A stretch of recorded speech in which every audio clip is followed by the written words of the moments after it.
একটা চিঠি আমার সন্তানের জন্য।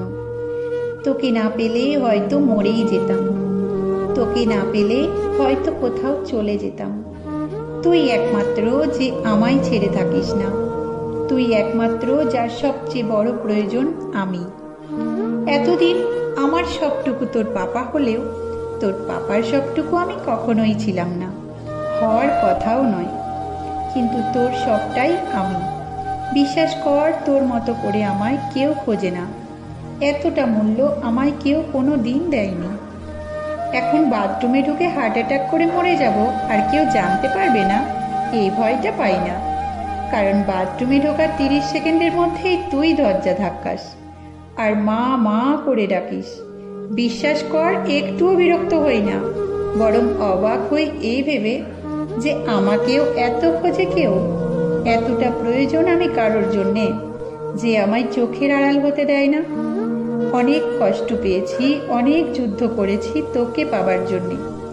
সব কষ্ট সার্থক মনে হয় তোকে দেখলে। মনে হয় কোথায় কষ্ট, এই আনন্দের কাছে তো সেই কষ্ট কিছুই নয়। ভারাক্রান্ত মনটা তোর নিষ্পাপ হাসিতে মলিন হয়ে যায়। কাঁদলে যখন তুই এসে জড়িয়ে ধরিস আমায়, অভিভাবকের থেকে কম মনে হয় না তোকে। মনে হয় যেন তুই একমাত্র আমায় বুঝিস, আমায় ভালোবাসিস, এতটা ভালোবাসিস।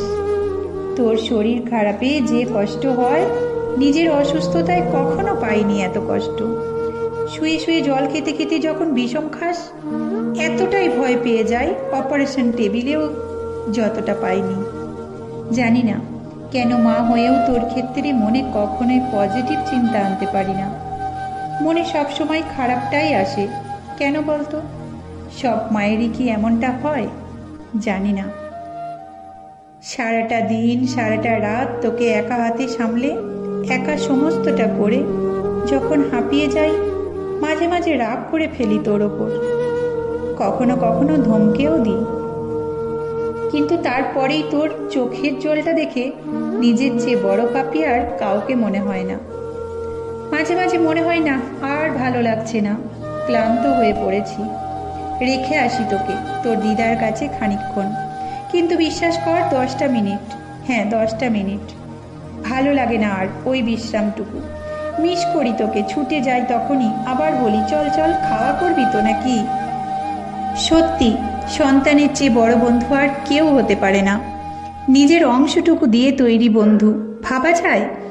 সত্যিই তো, নিজের শরীরের তৈরি বন্ধু সে বুঝবে না তো কে বুঝবে? কার সাধ্যে আছে? যদি কোনো দিন ভগবান দেখা দেয় আর বলে সারা পৃথিবীর জন্য তুই কি চাস, আমি বলবো তুমি শুধু পৃথিবীর সমস্ত মায়ের কোল ভরিয়ে দাও। কোনো মায়ের কোল যেন খালি না থাকে, সবাই তার জীবনে পাক তার পরম বন্ধুকে, সত্যিকারের বন্ধুকে।